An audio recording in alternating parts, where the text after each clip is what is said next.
Good morning 12th class. बच्चों आज हम लोग नया चैप्टर स्टार्ट कर रहे हैं। चैप्टर 11 न्यूट्रिशन ड्यूरिंग इन्फेंसी, मतलब शैशवावस्था में पोषण। बच्चों ये जो चैप्टर है इसमें हम लोग जब बच्चे का बर्थ होता है उस समय का अध्ययन करेंगे। मतलब कि बच्चों जब प्रेगनेंसी के बाद डिलीवरी होती है, डिलीवरी के दिन से, ठीक है, मतलब कि शिशु के जैसे चाइल्ड बर्थ होता है उस दिन से लेकर के 1 वर्ष तक के जो बीच का जो टाइम पीरियड होता है, 1 वर्ष तक की जो अवस्था होती है उसको हम लोग शैशवावस्था या इन्फेंसी कहते हैं। मतलब period unit 1 year after child birth is called period of infancy. बच्चों इन्फेंसी जो होती है उसमें बच्चा जब हमारे पास आता है, मतलब कि वो अपनी माँ के गर्भ में से सेफ एनवायरनमेंट में से जब वो आता है बाहर, तो उसको अपने लिए जिंदा रहने के लिए सबसे पहला काम करना पड़ता है कि वो सांस ले।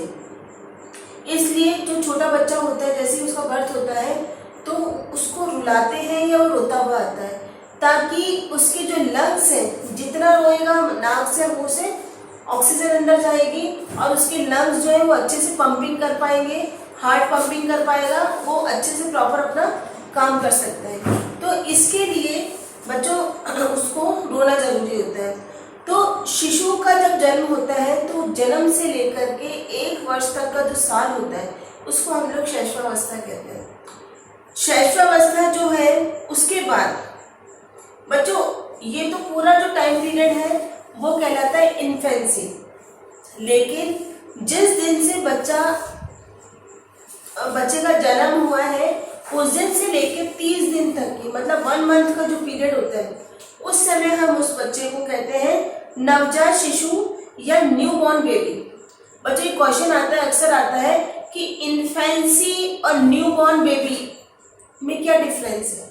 तो इन्फेंसी का मतलब ये है कि जिस दिन से बच्चे का बर्थ हुआ है उस दिन से लेकर 1 साल तक का जो टाइम पीरियड होता है उसको हम लोग इन्फेंसी कहते हैं। वैसे ही जिस दिन से बच्चे का जन्म हुआ है उस दिन से लेकर 30 दिन तक की जो अवस्था होती है उसको हम लोग न्यूबॉर्न बेबी या नवजात शिशु कहते हैं।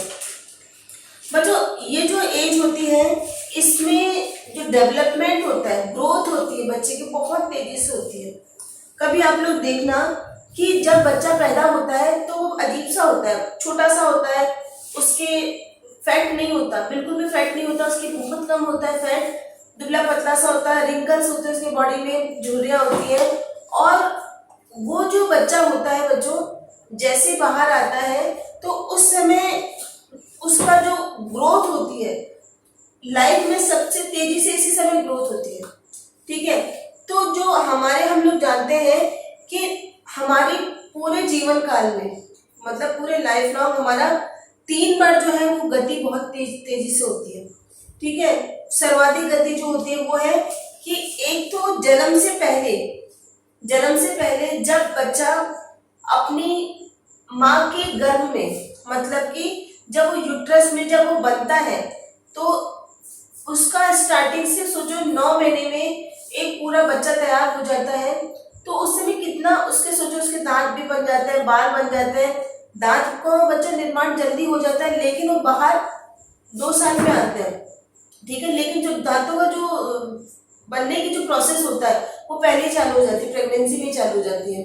तो ये है कि इस समय जो सबसे ज्यादा ग्रोथ होती है, विकास होता है, कब? जन्म से पहले। सेकंड जो है वो है बच्चों कि इस समय जब वो पैदा हो चुका है इस समय भी उसका वेट है, लंबाई है, वो एकदम से डबल ट्रिपल हो जाती है, ठीक है। और तीसरा होता है बच्चों आप लोगों की एज में किशोरावस्था, एडोलेसेंट एज ऐसी है कि इस समय में बच्चों बहुत तीव्रता से विकास होता है, आप लोगों की लंबाई एकदम से बढ़ती है, वेट अच्छा गेन हो जाता है, और आप लोगों का जो भी कद काठी जैसा आपका फिगर मेंटेन होता है वो एडोलेसेंट एज में होता है। तो मतलब लाइफ में हमारे सिर्फ 3 बार बहुत तेजी से हमारी ग्रोथ होती है, डेवलपमेंट होता है क्योंकि इस वृद्धि और विकास के कारण हमारा जो शरीर होता है वो एक नया आकार ले लेता है। तो बच्चों अब हम लोग पढ़ रहे हैं, हमारा चैप्टर ही इन्फेंसी है। इन्फेंसी मतलब शैशवावस्था। शैशवावस्था क्या होती है बच्चों, कि इस समय जो वृद्धि होती है वो बहुत तीव्रता से होती है। एक क्वेश्चन और आता है कि जब बच्चे का जन्म होता है, ठीक है, जन्म के समय बेबी का बर्थ कितना होता है, बर्थ वेट कितना होता है, ठीक है, तो मोस्टली इसका आंसर है 3.2 kg, ठीक है। जो जन्म के समय जो छोटे बच्चे का जो वेट होता है वो 3.2 kg के आसपास होता है। इससे कम होता है, अगर 3 किलो से कम होता है तब उसको अंडरवेट कहते हैं, ठीक है, कि शिशु जो है वो अंडरवेट की कंडीशन में है। और दूसरा बच्चों, इस समय क्या होता है कि जैसे ही बच्चा जब 6 महीने का होता है, 6 महीने में अगर बच्चा मतलब अगर बच्चा 3 किलो का पैदा हुआ है तो 6 महीने के एज में वो 6 किलो का हो जाएगा, मतलब जस्ट डबल हो जाएगा, ठीक है। और अगर बच्चा 2.5 किलो का पैदा हुआ है तो 5 किलो का हो जाएगा। तो ये एक छोटा सा सिम्टम है कि इससे पता पड़ता है कि हमारी ग्रोथ और डेवलपमेंट बच्चे का सही चल रहा है। इसी तरह से बच्चों 1 वर्ष का जब बच्चा हो जाता है तो जो उसका वेट है जन्म के वेट से ट्रिपल हो जाता है, मतलब कि अगर वो 3 किलो का पैदा हुआ है तो उस समय 1 वर्ष का होते होते उसका जो वेट है, बॉडी वेट है, वो 9 किलो तक का हो जाएगा। तो बच्चों इसी तरह से अगर हम उसकी लेंथ की बात करें, जब बच्चे का बर्थ होता है तब उसकी जो लेंथ होती है बिटवीन 50 टू 55 सेंटीमीटर के बीच में होती है, ठीक है। तो 50 से 55 सेंटीमीटर के बीच में जब उसकी लंबाई होती है तो वो जो लंबाई भी है वो भी जब बढ़ती है तो बच्चों वो 23 से 25 सेंटीमीटर तक वो इंक्रीज करती है 6 महीने में, ठीक है। और इसी तरह से बच्चों 1 साल तक उसकी लंबाई बढ़ती रहती है। तो कहने का अर्थ ये है कि इस समय छोटे बच्चे का जो डेवलपमेंट है, ग्रोथ है, बहुत तेजी से हो रही है। बच्चों एक बात का और ध्यान रखते हैं कि जब बच्चा पैदा होता है, ठीक है, तो उसके अंदर मैंने आपसे कहा कि उसकी जो है स्किन है वो पूरी तरह से रिंकल्स वाली होती है, जैसे पैर की देख लो, हाथ की देख लो, और उसका जो डेवलपमेंट मतलब कभी भी देख लो उसके जो हाथ है कभी ऊपर करके देखना कान तक ही आते हैं, हमारे हाथ तो बहुत लंबे हो जाते हैं, क्योंकि पूरी जो बॉडी का डेवलपमेंट है वो धीरे धीरे अलग अलग स्टेजेस में होता है। तो जब बच्चा बर्थ होता है, जब बच्चे का बर्थ होता है तब उस समय उसकी बॉडी में 75% पानी ही होता है, ठीक है, 75% पानी होता है, और 15 टू 20 या 12 टू 15% जो होता है वो फैट होता है। सोचो इतना बड़ा पानी का तो अमाउंट बहुत ज्यादा होता है कि 75% तक तो पानी होता है, 12 से 15% तक उस बच्चे के अंदर फैट होता है, मतलब बहुत कम फैट होता है। लेकिन यही बच्चा जब बड़ा होता है, धीरे धीरे 1 साल का होता है, तो आपको उसको उठाने का मन करता है, उसके साथ खेलने का मन करता है, क्योंकि वो बहुत सुंदर हो जाता है। सुंदर क्यों होता है वो, क्योंकि उसका जो फैट का जो परसेंटेज है वो बढ़ जाता है, 75% तक उसकी बॉडी में फैट हो जाता है, जिसके कारण बच्चा बहुत सुंदर दिखता है और अच्छा गोलू मोलू सा जो बच्चा होता है उसमें, क्योंकि उसका रीजन ही यही है कि उसका जो फैट है वो 75% तक बढ़ जाता है। बच्चों इसी तरह से बॉडी का पूरा डेवलपमेंट अलग अलग चलता है। जैसे कि हमारे सर का विकास है, सर का विकास मतलब माँ की गर्भ के अंदर ही हो जाता है, ठीक है, लेकिन उसका जो नीचे की बॉडी का विकास जो होता है वो धीरे धीरे धीरे बाहर आने के बाद में उसका होने लगता है। बच्चों आगे अगर हम देखें तो कभी भी देखना कि आप जो छोटा बच्चा होता है उसकी जो हार्ट की जो पंपिंग होती है, ठीक है, मतलब हार्ट रेट जो होती है वो बहुत ज्यादा तेज होती है, हमसे ज्यादा तेज होती है, मतलब 120 टू 140 के बीच में होती है। हमारा हार्ट जो है वो कितनी देर 1 मिनट में लगभग 72 बार धड़कता है, लेकिन अगर छोटे बच्चे का देखें, इन्फेंट का देखें, तो वो 120 से लेके 140 पर मिनट धड़कता है। बच्चों इनके अंदर जो, क्योंकि पूरे ब्लड का होता है, तो इनका जो हीमोग्लोबिन है, छोटे बच्चे का जो हीमोग्लोबिन होता है वो 17 से 18 तक होता है, बहुत ज्यादा होता है। तो इतना ज्यादा तो नॉर्मल का भी नहीं होता। तो इस समय क्या होता है, जब बच्चा 1 या 2 महीने का होता है तो ये जो 17 से 18 हीमोग्लोबिन है उस समय उसकी जो ब्लड सेल्स है, कोशिकाएं जो रक्त कणिकाएं हैं वो टूटने लगती है, खत्म होने लगती है, और उससे हीमोग्लोबिन लेवल गिरता है और 12 पर आ जाता है। बच्चों जब वो हीमोग्लोबिन लेवल जो 12 पर आता है, 17 से टूट करके 12 पर आता है, तो उस समय क्या होता है कि हमारे को जब रेड ब्लड सेल टूटती है तो इसके कारण बच्चे का कलर हल्का हल्का पीले रंग का दिखाई देता है। तो मतलब उस समय उसको जॉइंटिस या पीलिया हो जाता है। बच्चों ये डरने की बात नहीं है, ये एक अच्छा सिम्टम है कि बच्चे की ग्रोथ प्रॉपर वे में हो रही है। तो इसको जन्मजात पीलिया कहते हैं। मतलब ये हो जाता है क्योंकि उसका जो हीमोग्लोबिन लेवल है वो नॉर्मल हीमोग्लोबिन के आसपास में आ रहा है। दूसरी बात, जो बच्चों का जो फूड पाइप होता है, आहार नाल होती है, वो भी पूरी तरह से विकसित नहीं होती। छोटा बच्चा सिर्फ अपनी माँ के दूध को ही हजम कर सकता है, उसी को ही डाइजेस्ट कर सकता है। कभी भी देखना बच्चों कि हमारी बॉडी की बनावट ऐसी होती है कि वो सिर्फ अपनी माँ के दूध पर डिपेंड करती है। हाथी के बच्चे को अगर देखें तो उसको सिर्फ हाथी की माँ का ही दूध सूट करता है, ठीक है, क्योंकि जिस तरह का उसका वेट है, जैसा उसमें ग्रोथ होगी जिस तरह की, वो सिर्फ उसी के दूध से होगा। वैसे ही बच्चों इंसान का अगर हम देखें, जैसे गाय का या भैंस का देखें, तो कभी भी बच्चे को हम लोग प्योर दूध नहीं देते, उसमें काफी सारा पानी मिला करके उसको देते हैं। क्यों? क्योंकि वो उस दूध को डाइजेस्ट ही नहीं कर सकता। वो जो दूध है गाय भैंस का दूध, वो उसके बच्चे के अकॉर्डिंग सही है, गाय और बच्चे भैंस का जो बच्चा उसके अकॉर्डिंग सही है। लेकिन हमारे इंसानों के दूध जो होता है बहुत हल्का होता है, तो वो उसी की माँ का जो दूध होता है वही उसको डाइजेस्ट कर सकता है। इसी तरह से अगर हम देखें तो उसका जो उत्सर्जन तंत्र है, ठीक है, वो भी पूरी तरह से डेवलप नहीं होता, विकसित नहीं होता।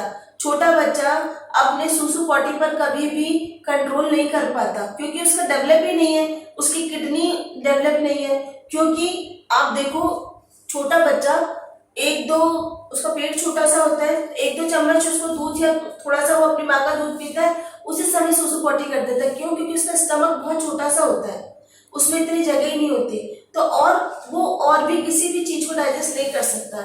इसलिए हमारे यहाँ कहते हैं कि 6 महीने तक बच्चे को वो सिर्फ अपनी माँ के दूध पर डिपेंडेंट रहता है, वो ऊपर का पानी भी उसको नहीं पिलाते। तो ये इन्फेंट होता है बच्चों। एक बात और है, इसके बाद हम लोग पढ़ेंगे बच्चों शैशव अवस्था में पोषक तत्वों की आवश्यकता। इसमें बच्चों क्या होता है कि न्यूट्रिएंट रिक्वायरमेंट इन इन्फेंसी। छोटे बच्चों को अगर हम देखें कि क्या चीज की जरूरत है, उसकी बॉडी को किस किस चीजों की जरूरत है, तो इसमें सिर्फ 3 बातों का ध्यान रखा जाता है। छोटा बच्चा है, पहला तो यह है कि जब वो अपनी माँ के गर्भ में था, मतलब जब उसकी मम्मी प्रेग्नेंट थी, तब उसकी मम्मी को कैसा खाना खिलाया गया था, मतलब कि उनका जो आहार है वो कैसा था। अगर पोषक आहार भरपूर मात्रा में मिले हैं, बढ़िया है, तो उस बच्चे का स्वास्थ्य ऑटोमेटिकली अच्छा होगा।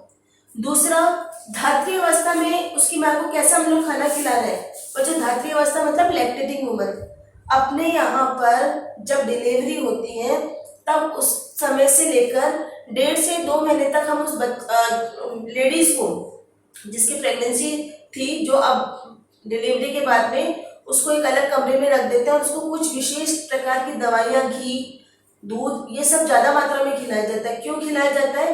क्योंकि जो वो खाएगी उसी तरह का दूध बनेगा और वो उस बच्चे के पेट में जाएगा। तो इस समय हल्दी, अजवाइन ये सब खिलाई जाती है ताकि बच्चे का जो ग्रोथ हो रही है उसमें ये सब अच्छे जो हेल्दी न्यूट्रिएंट्स हैं, जो इम्यूनिटी बढ़ाने वाले हैं, वो अच्छे से जा सके और बच्चे की ग्रोथ अच्छी तरह से हो। तो मतलब गर्भावस्था का और धात्री अवस्था में माँ का पोषण कैसा है वो शिशु के स्वास्थ्य पर निर्भर करेगा, ठीक है। दूसरा, आप जो बच्चा है वो मदर फीडिंग कर रहा है या ऊपरी दूध, मतलब गाय भैंस या बकरी का या फिर डेयरी का दूध पी रहा है, कौन सा दूध पी रहा है, वो भी उस बच्चे के डेवलपमेंट में बड़ा परिणाम देते हैं कि बच्चा दूध कौन सा पी रहा है। थर्ड पॉइंट इसका ये है कि अगर माता पिता से उसको जन्मजात विशेषताएं मिली है, ठीक है, मतलब कि अगर उसको उसके फैमिली में अगर सबकी लंबाई अधिक है, सब लंबे लंबे हैं, तो बच्चा ऑटोमेटिकली अच्छा लंबा होगा। अगर उसकी लंबाई उसके घर में सभी की कम है, हेल्दी है या लंबाई कम है या गोरे हैं, काले हैं, जो भी उसके अंदर जो फीचर्स आते हैं वो उसकी मदर फादर के कारण आते हैं। तो बच्चों आज की क्लास में हम लोग इतना ही पढ़ेंगे। इसके बाद नेक्स्ट क्लास में हम लोग पढ़ेंगे कि उसको कौन कौन से न्यूट्रिएंट्स की आवश्यकता होती है। Thank you.